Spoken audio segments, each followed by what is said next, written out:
Jade Dragon Snow Mountain, or Shan, is the southernmost glacier in the entire northern hemisphere. With an altitude of 5,600 meters, over 18,000 feet, the snow-covered mountain resembles a jade dragon lying in the clouds. From the peak of Jade Dragon Mountain, the gorge drops 3,790 meters, or 12,434 feet, into the Jinsha River, a tributary of the Yangtze River. This drop is twice as deep as the Grand Canyon of Arizona. This week, we are walking the high trail as we parallel the Jinsha River and witness the power and majesty of Tiger Leaping Gorge. Yeah, this is Ben Cubbage from Elevated Trips, and we are hiking Tiger Leaping Gorge.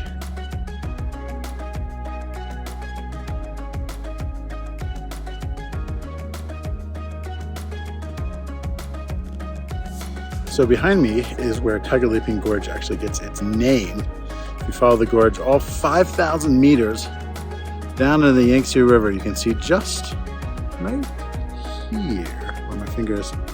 There's a little rock down there, and that is supposedly one of the narrowest parts of the Yangtze River. The full surge and power is condensed into an area that's, I think, roughly about 20 meters wide. It's a lot of water flowing through a very small area, and so it's certainly a class 4, class 5 rapid. People have tried to go down it in a raft and have died. But the legend of Tiger Leaping Gorge comes from this little rock down here, is that a man was hunting a tiger, and as he's hunting the tiger leaped across this particular rock right below me in the river down here, and crossed at the narrowest point of the river. The man ended up crossing with the tiger and hunting the tiger with his bow and arrow, and so that's where the legend of Tiger Leaping Gorge comes from, and where this gorge gets its name.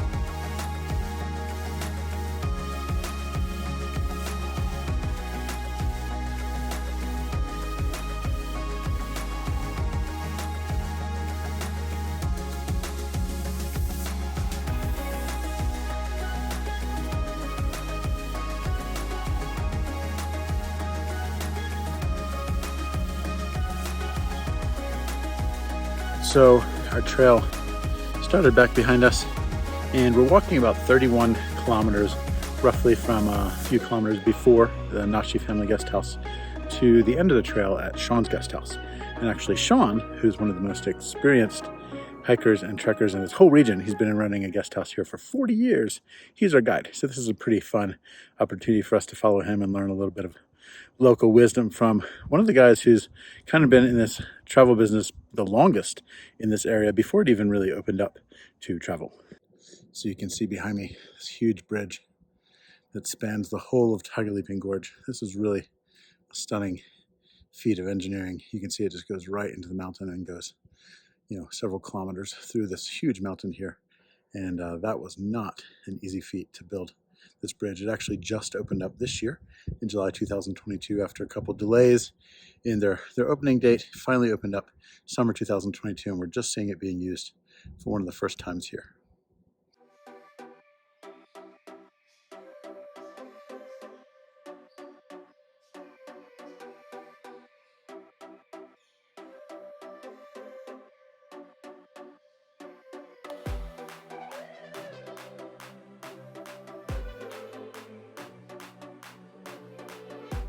So we are hiking. We're doing 2 nights, 3 days in Tiger Leaping Gorge. We're starting just a little bit above, or I should say below, the Nashi family guest house. And we're heading to Tina's and then to Sean's guest house. If you're here in the summer, July, August, or October holiday, you'll see that there's a little snack stores. You basically wouldn't have to bring any water because these are probably just about every half mile or every kilometer or so you find one of these little snack stores. In the off season, they're not open, but there are a few little stores along the trail as well.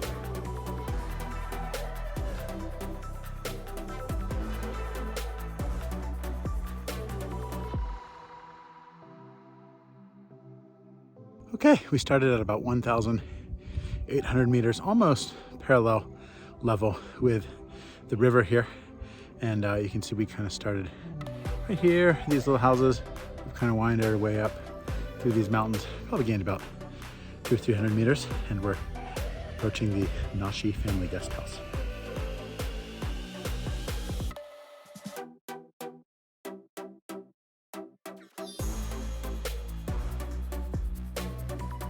Okay guys, so behind me is the Nashi family guest house. This is the first guest house that we are arriving at, and we're a little bit early. It's right about 12 noon right now, and we're gonna have lunch right there in this little village. Super cute little village. You don't need to bring a tent or sleeping bag or anything because there's always a little guest house where you can stay, so I like that. It's a little bit like trekking in Nepal that way, because there's always a guest house or a little tea house that you can sleep at, and all the food is provided, the bed is provided, so I love that. You can just see that I'm just wearing this little 10-liter backpack. It's not super big. I just got a raincoat and some water and some snacks. That's it. So I love that you can just hike this trail for 3 days. You don't have to carry all this super heavy camping gear, and it's all provided right there in the guest houses.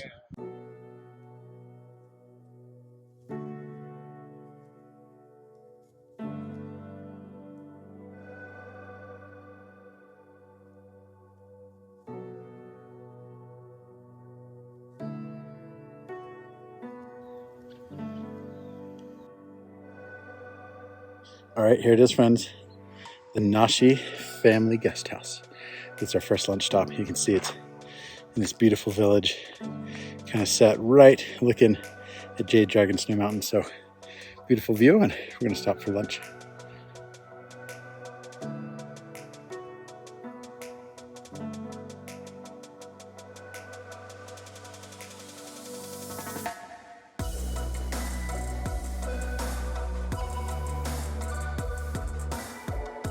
So these are the bathrooms, the Nashi family guest house. Pretty simple affair. We'll walk in there now and check it out.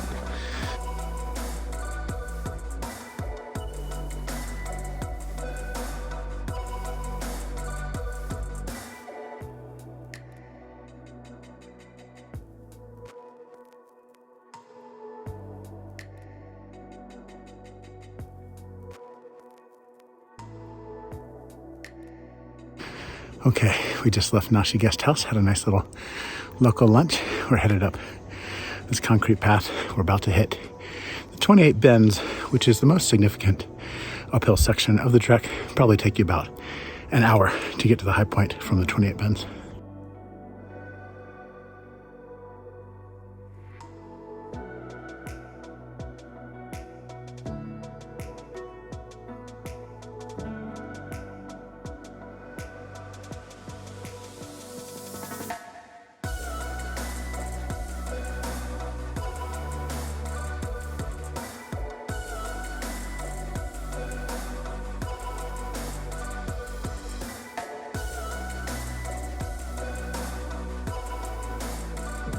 All right, guys, this is it. The beginning of the 28 bends. You can see this little shack behind me.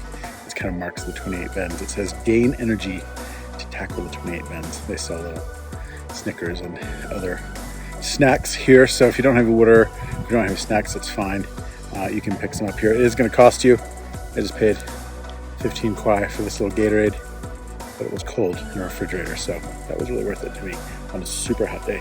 I will say the hike is quite exposed up until the 28 bends, so be prepared to be out in the sun. Even right now, it's about November 1st. You know, it's quite folly, and it's still like 20 degrees Celsius outside. Tiger Leaping Gorge is quite sunny, it's quite bright, and you're quite exposed a lot of the time, so definitely make sure you bring your sun hat and sunscreen. So I want to talk a little bit about the Tea Horse Road. This is a very interesting road, and it's a big part of Yunnan travel. So if you're traveling through Lijiang or Shangri-La, Shashi, you're probably going to hear about this thing called the Tea Horse Road. And essentially that was a system of trade where the Chinese needed horses, and Tibetans are notoriously great at breeding really amazing, strong mountain horses. Small, but very, very strong and capable to cross the mountains. Chinese needed those horses. In return, Tibetans needed the tea, which of course Chinese specialize in tea. And so essentially Chinese were bringing in tea to Tibet and taking out horses. And so that is kind of the idea of the tea horse road. It wasn't only tea and horses. Of course, there's other things like salt. That was a big one. Salt came from the Himalayas. A lot of the upper salt lakes of the Himalayas filter down into places like China.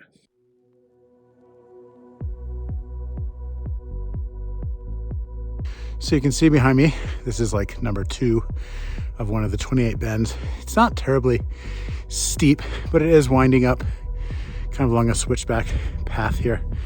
A lot of it's really shaded. It's really nice pine forest. So just taking my time, getting up slowly. Should be really nice.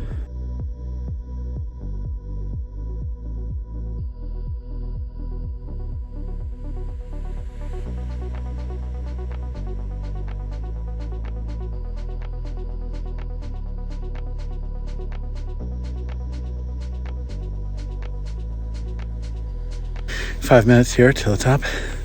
We have ascended the 28 bends, and most of the hike from here on out down to Tina's is descending elevation. The 28 bends is at 2,400 meters above sea level, so that is relatively high. It's roughly about the same altitude as Lijiang, so most of the hike you'll actually be a little bit lower than Lijiang town in altitude. As usual, hiking is often very much about the snacks that you bring and having really great snacks at the really beautiful places that you travel to. And today we have the Italian red meat flavored Lay's potato chips. I'm not sure if we have this flavor in America. It's kind of this generic red meat flavor. So that's my snack. It's nice to get a little salt. I'm sitting under this tree here. It is super sunny out today. The sun is just brutal. It's cooking us. Our skin is really burning. So it's nice to have a little bit of shade, and we're about to get on top of the high point here.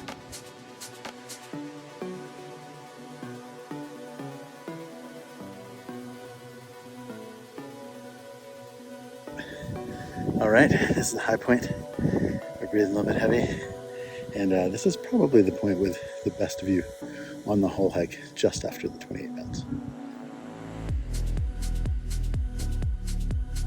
First person come over here by 96 October 4 because of the road building. Okay, we're hiking with this awesome guy named Sean, who's a local that has lived here for 40 years. He's one of the oldest established guest houses in all of Tiger Leaping Gorge. And you can see right here, almost 20 years ago, on October 4th, 1996, Sean's path. He was one of the first guys to pioneer this path. It used to be kind of a little bit lower along the river, and then as they started to build the road, they pushed it up higher in the mountain, and he kind of pioneered part of this path. So that's pretty cool. That is from 1996, almost 20 years ago. Really cool, and he's actually our guide right now, so what an honor to be able to walk with him.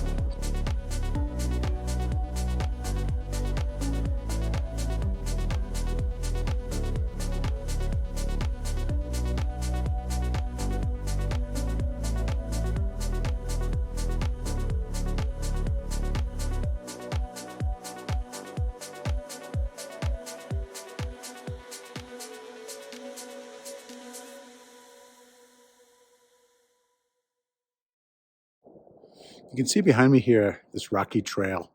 So definitely a couple moments where you're stepping down a foot or 2 feet on these kind of stone steppy trails. So be careful of your knees. You might want a set of hiking poles as you come down the Tiger Leaping Gorge hike from the 28 bends, because this can be pretty rough on the knees.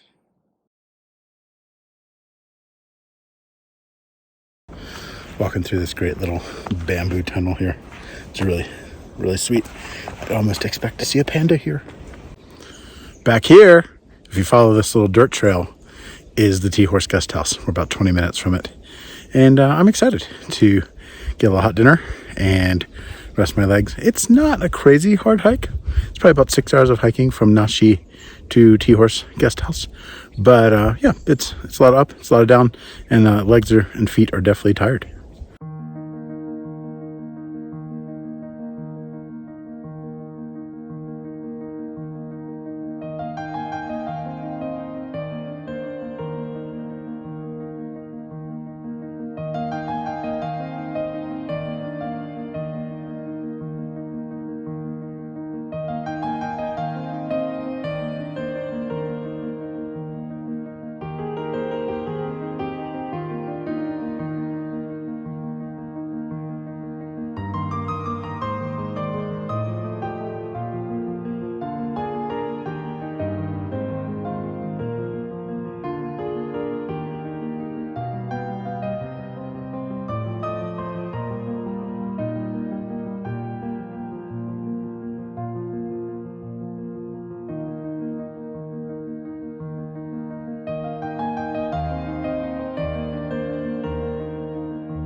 There it is, boys and girls. Tea Horse Guest House. We are done with day one in the books, and we are excited for this cute little village.